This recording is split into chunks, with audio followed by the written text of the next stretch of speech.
kettlebell swing, you can get yourself a kettlebell, or if you don't have access to kettlebells, you can also use a dumbbell. Dumbbells recommend doing it one side at a time, but again, the principles for this movement stay the same. So what you're going to do, this is the movement here. Show you real quick from the side. Kick it out to get it started. Now you'll notice my arms are not creating any movement whatsoever. It's all coming from the hips. That's what's great about this exercise, teaching you how to create movement from the hips in order to, create power for, putting that power into an object. So, which is pretty much what sport is about.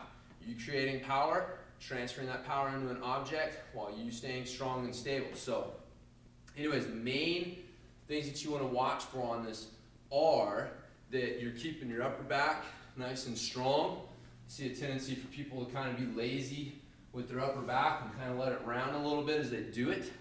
And two, you want to make sure that you are getting the hips back, creating a hip dominant movement like a deadlift style movement rather than sinking straight down and creating a quad dominant movement. Now, part of our basic principles of movement is that your weight's supposed to be back on your heels as you're coming down and coming back up. And if you pay attention to what's happening at your feet, if you squat straight down, for example, if instead of getting your hips back, you come straight down like this, your weight's going to come forward on your toes.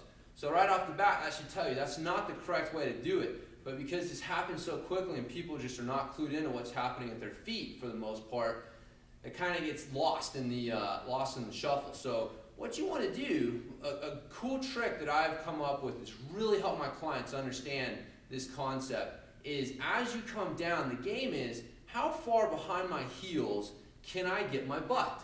So, for example, when I come down, how far behind my heels can I get my butt? That's a good position, bottom position to create movement from for a swing. From here, you can extend the hips, explode, bam, create good movement. Now, versus what a lot of people do is come straight down. They come down like this. One, you're going to see, I can hit the floor with my kettlebell in this position. And two, you'll see in relation to my heels, my butt is not very far behind it.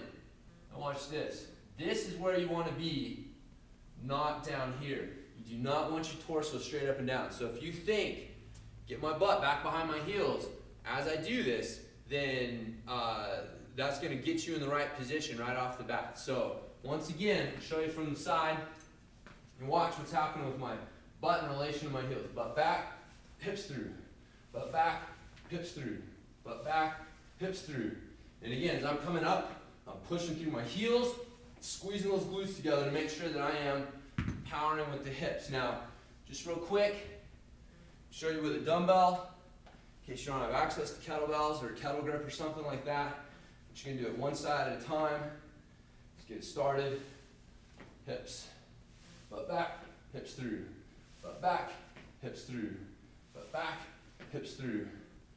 Bam.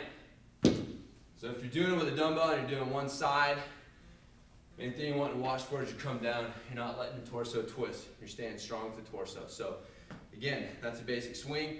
Kettlebell version, dumbbell version if you don't have access to kettlebells. The main idea, hips back through. So get that butt back behind your heels as you come down and then power it through. So that's the idea there.